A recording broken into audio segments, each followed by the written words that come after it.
Hi folks, Mike Schramke with Larry Stovesand Equipment, America's largest selling Kioti dealer and Tennessee's only 5-paw premier dealer.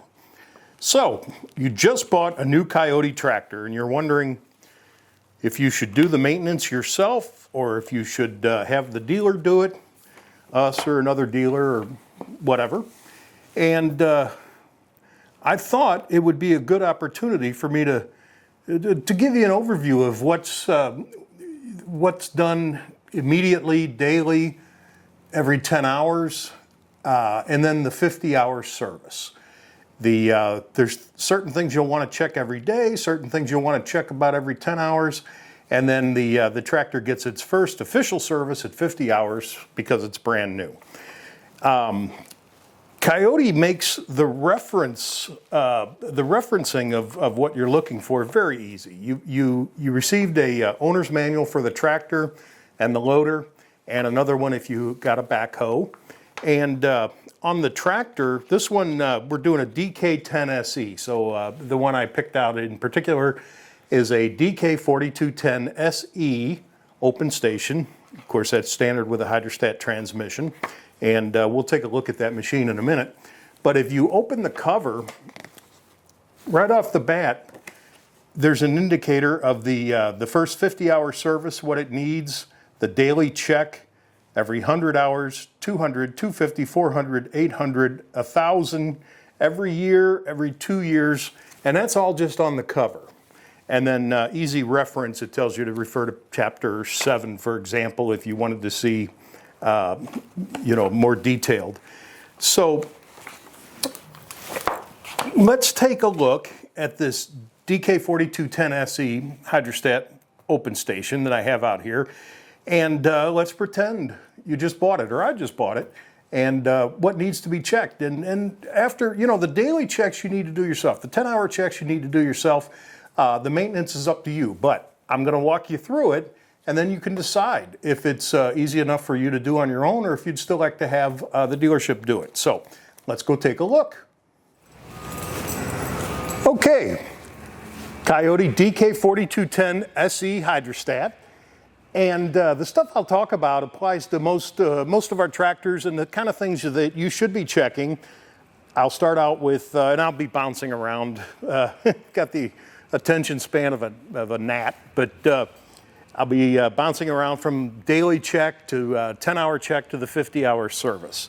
The first thing we'll talk about is the daily check before you operate the tractor every day.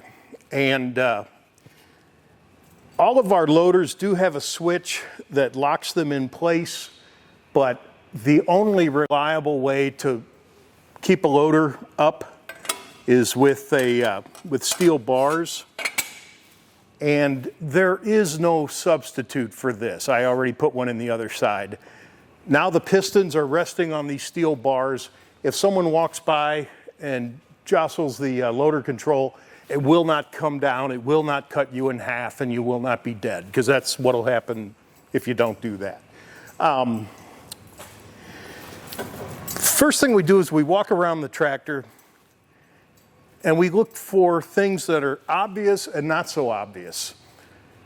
For example, we use a pen to mark the wheel lugs and the loader mount as it mounts to the chassis, and I'll superimpose a cutaway on that. The reason we do that is those are items that experience large amounts of torque through the operation of the tractor and vibration, and can come loose with catastrophic results. So just using your eyeballs, you can see if the lines match up. If the lines match up just on your daily walk around, that's cool.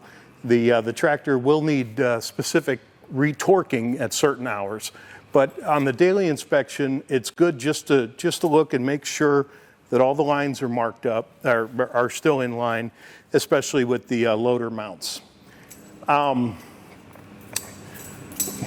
We then open the hood. And again, we never open the hood without having the steel struts the entire weight of the loader on those steel bars. The cleanliness of the air screen is of paramount importance. Unlike your car, this can't go 70 miles an hour to cool itself. The only cooling it can rely on is the radiator and, of course, all the hydrostat and hydraulic coolers that it has.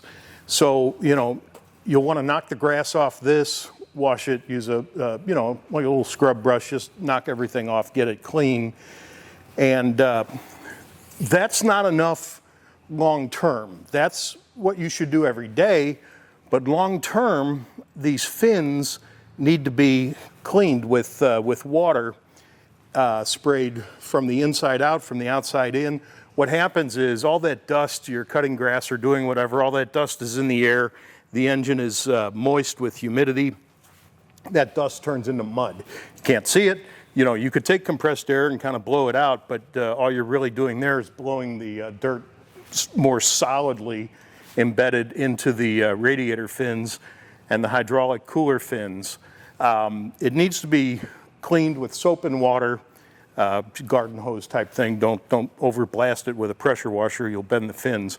But the tractor will overheat when those fins get jammed up. I'm going to reset the camera here so I can get a little closer. So hang on. Another thing to check daily is the air cleaner. While it's not necessary to every day take the air cleaner cap off and look at the inside filter, it does have this little burping valve that it's kind of cool. The tractor vibrates and whatever, and a lot of the particulate matter that ends up into the air cleaner is jostled around and comes down to the burping valve, and you can kind of just burp that. The coolant level is easy enough to see, low, full, and somewhere in the middle. The fuel water separator combination fuel filter on this DK10 has a clear, although a bit of an amber colored display at the bottom, and you can see right now, of course, it's full of just nothing but good old clean diesel fuel because this tractor has no hours on it. But if there were contaminants in there or you saw water in there, it can be unscrewed and cleaned. The engine motor oil should be checked. And here's something I'd like to point out, and this applies to all of our dipsticks. The dipsticks on our tractors have this notorious issue with being the exact same color as the fluid that they're measuring. So the motor oil, the nice clear amber motor oil at the moment, is the exact same color as the dipstick. So what I do on all of the dipsticks is I get a paint marker, not a magic marker, but one that puts out actual paint. I clean the oil off of the dipstick and I draw a line on it, you know, top to bottom, in this case black or yellow or, you know, whatever. And believe me, it makes it a lot easier to see. Okay. The other thing that you're going to want to check every day, because this will drive you batty, excuse the move once again,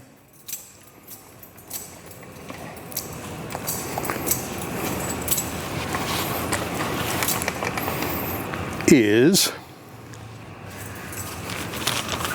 the 3-point turnbuckles.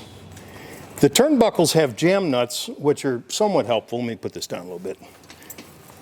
All right. They have jam nuts here so that when you adjust your implement side to side and you get it centered, you move the turnbuckle to tight and then you put the jam nut against it. The jam nut does have the propensity to work itself loose, so every day that you use a 3-point implement, you're going to want to retorque those jam nuts and the other couple of nuts that are on the check chains, the leveler, because these things, here's another jam nut, these things will work loose, and when they work loose, they'll fall out while you're cutting grass. Your cutter will run right over them, and you'll be back to the dealership buying another one and cursing. So these will work loose. At 10 hours, And this is important. And I'm trying not to overload you with things that are not important. The stuff I'm talking about is important. It's kind of like, why does an airplane last, 80, 90 years? You can go out and buy a Beechcraft that's 1950 something and it still works just fine. It's because of the daily checks and the maintenance. So here's something that's very important. Every 10 hours, if it helps, think of it every time I put fuel in the tractor. Loader grease zerks. It's got a bunch of them, and the owner's manual will identify each and every one of them. They need to be greased every 10 hours, and no kidding on that. The loader's under extreme torque, and you're using it all the time. It's going up and down and whatever. And when they go dry, these huge pins that hold the loader in position start to vibrate, and they wallow out the mounting holes. And what is the only remedy for one that's been wallowed out completely? Well, to put a steel plug in there, weld it, re-drill it, and put a new pin in. So, loader zerks every 10 hours. Actually, Kioti calls for the coolant check to be every 10 hours as well, but you're going to have the hood open because you're cleaning all the debris out of the cooling fins, so might as well take a peek at that. The tire pressure should be checked every 10 hours. It's clearly written, no reason for me to tell you what the pressure is of these. You might not have the same tractor or the same tread design. Anyway, it's on the side of the tractor and it does need to be checked. The front axle fluid. The front axle fluid, and I'll go in for a close-up. The axle fluid is filled and checked right on that little red gizmo right there, orange or red, whichever color it is. And that should be checked, and it really should. It doesn't take but a moment, and it's just the last thing you'd want is for the front axle to be running dry. What do you put in it? The owner's manual says that you can either use UTF, Universal Tractor Fluid, or you can use, this is UTF. We recommend Kioti lube. It's not required, but Universal Tractor Fluid, or 90 weight gear oil. Either one in the front axle is cool. The hydraulic oil should be checked every 10 hours. Let me show you where that's checked. In the back of the tractor is this red one that clearly says oil. It's filled right there, and it's checked, oh boy, when they're freshly painted. It's checked right here. Again, it's a clear oil, and Kioti uses a silver dipstick, so you can't tell. So again, I go back to my recommendation of using a paint pen to mark that. You would fill, the oil here. When you check hydraulic oil, the only way you can get a good measurement out of it is for all of the engine's off and all of the hydraulic implements are down. So the loader is all the way down. The 3-point is all the way down. And that's the only way you're going to get a good measurement. While this is off, you'll notice it's shaped like a question mark. It has a hole here and a hole here. What does that tell us, class? It tells us it's a breather. It's the thing that takes your thumb off of the soda straw. It allows the fluid inside to move with fluidity and not be stuck under vacuum. So give it a little blowout. Make sure there's no contaminants obstructing the airflow of the little question mark thing. At 10 hours, Kioti would like you to please inspect the air cleaner. It couldn't be easier. Has these snap ring clamp things on it. It's got 3 of them. So just kind of unsnap them. And pull this off. This will be very dusty and grimy. Get a rag and clean out the plastic housing. Take out the cylinder. It's a Donaldson air cleaner. And give it a good look over. Bang it down. You'll see a lot of stuff fall out of it. And per the manual, it's cool to spray compressed air from the inside out to clean this, no higher than 29 PSI, but you could do that many times before you have to buy a new one. And just like your grandfather said, after you clean it all out, if you can see light through it, you're still good. While this is out, clean with a rag, clean the inside housing, and put that bad boy right back in, give it a half a twist.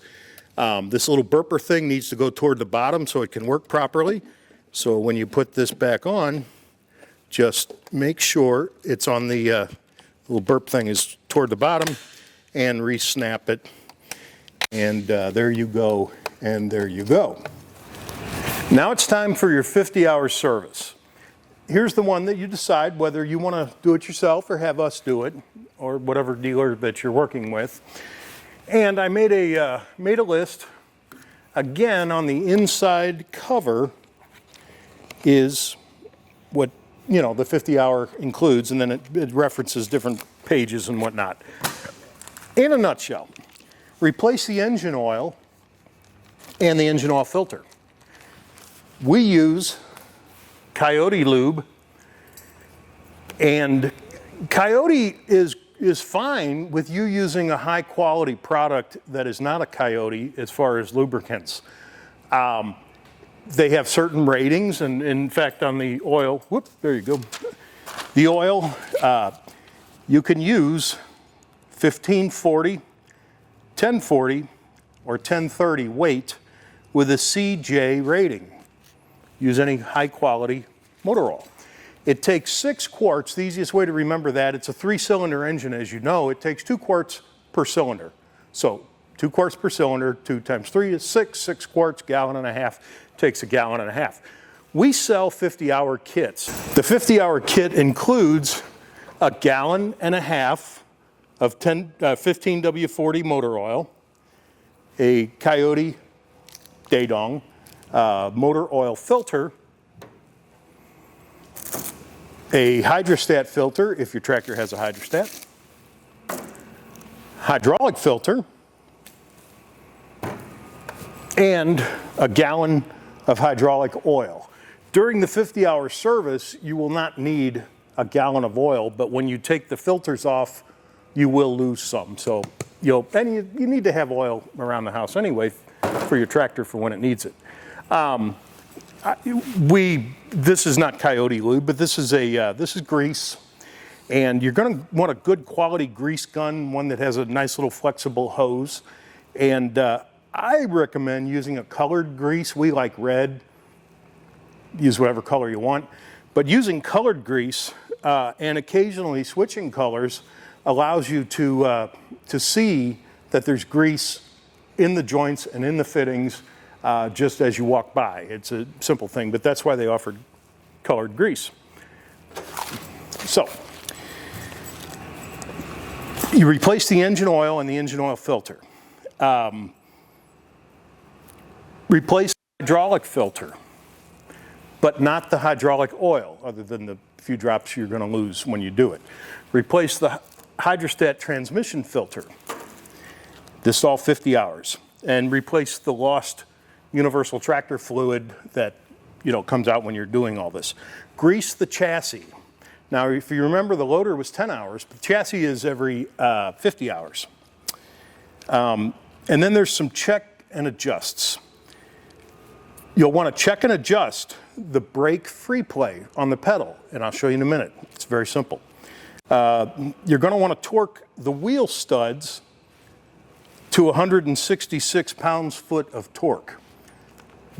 No kidding. The wheel lugs, unlike your car, which you never think about, the wheel lugs do need to be checked once in a while. And in this case, it's 50 hours and torque to 166 pounds. The fan belt, just like your grandpa taught you, you squeeze the fan belt with the engine not running, and you should have play of between 1/4 of an inch and 3/8 of an inch.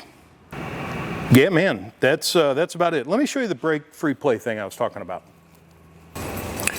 Okay, this DK10 has split brakes. You can unlock the little deal there, and for very radical turning, very tight turns, or if you're on a hill and you want to hold the tractor in a position by making one wheel turn slower than the other wheel, it has split brakes. So and the default setting for these is locked together. So you unlock them, and first off, you feel the right brake. And believe me, you'll know if it's loose.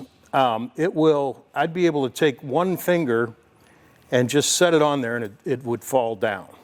If that's the case, and I doubt it'll happen at 50 hours, I doubt it'll happen at 200 hours, but this is just something you check.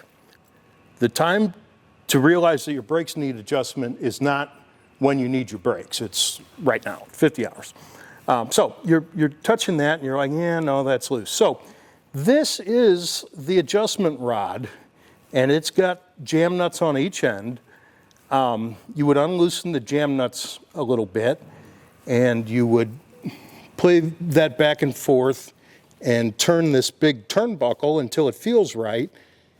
Okay, and lock the jam nut, and then go to the other brake and do the same thing, and then snap the lock back together to lock the brakes together. By the way, when you're messing with that, or if you're ever using the brakes individually, the tractor will not restart unless the brakes are returned to that position of locking them together. A light will come on the dash, and it looks like two brakes with a little clasp that's unclasped. So if the tractor doesn't start, you forgot to put that back on. And that's at 50 hours. It's worth mentioning how easy everything is to get to on the tractor. As I said, this is the motor oil filter. It couldn't be any more convenient. It's right there. To drain the motor oil, as I move the camera a little bit, in fact, I'm gonna cut and come back. The motor oil filter is right here, and the oil pan is right here, this fin thing right here. You can see, I believe, the plug, the oil plug. That is how it's drained. But wait, there's more. The drive shaft of the tractor goes through the oil pan. So do you see the other one on the other side? It looks just like it. That's right. It's got two plugs. If you do not pull both plugs, you'll only evacuate half of the oil. But looking, unlike your car, you're 18 inches off the ground. There's no, using a creeper and discombobulating yourself trying to get under there to get to the oil plugs. They're right there. The hydraulic filter and the transmission filter